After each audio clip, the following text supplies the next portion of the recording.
ലോകം മുഴുവൻ ശ്വാസമടക്കി പിടിച്ച് വൈറ്റ് ഹൗസിലെ ആ സിറ്റുവേഷൻ റൂമിലേക്ക് നോക്കുകയായിരുന്നു. 2 മണിക്കൂർ നീണ്ട ചർച്ച. ഒടുവിൽ US പ്രസിഡന്റ് ഡൊണാൾഡ് ട്രംപ് പുറത്തേക്ക് ഇറങ്ങി. പക്ഷേ ആ ഒരൊറ്റ ചോദ്യത്തിന് മാത്രം ഉത്തരമില്ല. ഇറാനുമായി ഒരു വെടിനിർത്തൽ ഉണ്ടാകുമോ ഇല്ലയോ?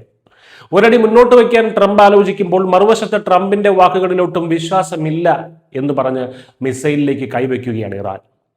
ലോകത്തെ മുഴുവൻ വട്ടം ചുറ്റിക്കുന്ന ആ ആഗോള രാഷ്ട്രീയ നാടകം പുതിയൊരു വഴിത്തിരിവിലാണ്. ഹോർമുസ് കടലിടുക്ക് വീണ്ടും തുറക്കുന്നതിനായി 60 ദിവസത്തെ താൽക്കാലിക വെടിനിർത്തൽ കരാറിനാണ് വഴിമരുന്നിട്ടത്.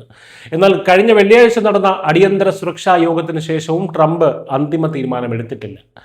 ഇറാന്റെ ആണവ മോഹങ്ങൾക്ക് കടിഞ്ഞാണിടാതെ ഒരു കരാറിലും ഒപ്പിടില്ല എന്നാണ് ട്രംപിന്റെ കടുംപിടുത്തം. ഇറാൻ ഒരിക്കലും അണുബോംബ് നിർമ്മിക്കില്ല എന്ന് സമ്മതിക്കണം, കടലിടുക്കിലെ മൈനുകൾ മാറ്റണം എന്നിവയാണ് ട്രംപിന്റെ ഡിമാൻഡുകൾ. എന്നാൽ ഇറാന്റെ നിലപാട് ഇതിലും കടുപ്പമാണ്. ഇറാന്റെ പ്രധാന ചർച്ചാ പ്രതിനിധി മുഹമ്മദ് ബാഗർ ഖാലിബാഫ് വ്യക്തമാക്കിയത് ഇങ്ങനെയാണ്: ഞങ്ങൾക്ക് നിങ്ങളുടെ വാക്കുകളിലോ ഗ്യാരണ്ടികളിലോ ഒരു വിശ്വാസവുമില്ല, പ്രവൃത്തിയാണ് കാണേണ്ടത്. ചർച്ചകളിലൂടെയല്ല, മിസൈലുകളിലൂടെയാണ് ഞങ്ങൾ ആനുകൂല്യങ്ങൾ നേടിയെടുക്കുന്നത്.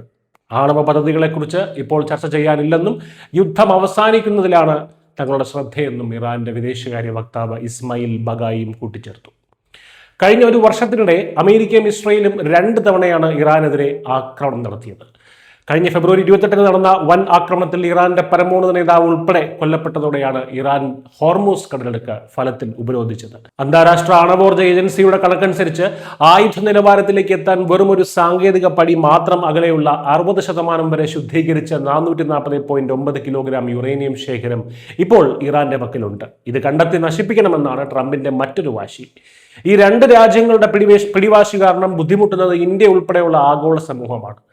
ലോകത്തെ മൊത്തം എണ്ണവാതക ഗതാഗതത്തിന്റെ 1/5 കടന്നു പോകുന്ന പാതയാണ് ഹോർമുസ് കടലിടുക്ക്. മുൻപ് പ്രതിദിനം 100-ലധികം കപ്പലുകൾ പോയിരുന്ന സ്ഥാനത്ത് ഇപ്പോൾ വെറും 24 കപ്പലുകൾ മാത്രമാണ് കടത്തിവിടുന്നത്. ഇതിനായി ഇറാൻ പുതിയ അതോറിറ്റി ഉണ്ടാക്കി നികുതി പിരിവ് ആരംഭിച്ചു. ഇതോടെ ആഗോള വിപണിയിൽ ഇന്ധനവില കുതിച്ചുയരുകയും സാധാരണക്കാരന്റെ പോക്കറ്റ് ചോരുകയും ചെയ്യുന്ന അവസ്ഥയാണ്. ഒമാനെ പോലെയുള്ള രാജ്യങ്ങൾ ഇതിൽ ഇടപെട്ടാൽ അവരെയും തകർക്കുമെന്നാണ് ട്രംപിന്റെ ഭീഷണി. ചുരുക്കത്തിൽ ഉപരോധങ്ങൾ കുറച്ച് എണ്ണ വിൽക്കാൻ ഇറാനെ അനുവദിക്കാമെന്ന് അമേരിക്ക സമ്മതിക്കുന്നുണ്ടെങ്കിലും ആണവായുധം ഉപേക്ഷിക്കാതെ കളി മുന്നോട്ട് പോകില്ല എന്ന നിലപാടിലാണ് ട്രംപ്.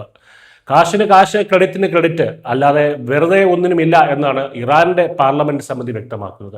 7 ആഴ്ചയായി തുടരുന്ന ഈ വെടിനിർത്തൽ ചർച്ചകൾ ഒരു പൂർണ്ണ യുദ്ധത്തിലേക്ക് വീഴാതെ ഇങ്ങനെ നീണ്ടുപോകുന്നു. ഈ 2 രാജ്യങ്ങളും തമ്മിലുള്ള പുകച്ചിൽ എന്ന് തീരുമെന്ന ആശങ്കയിലാണ് ഇപ്പോൾ ലോകം. News desk.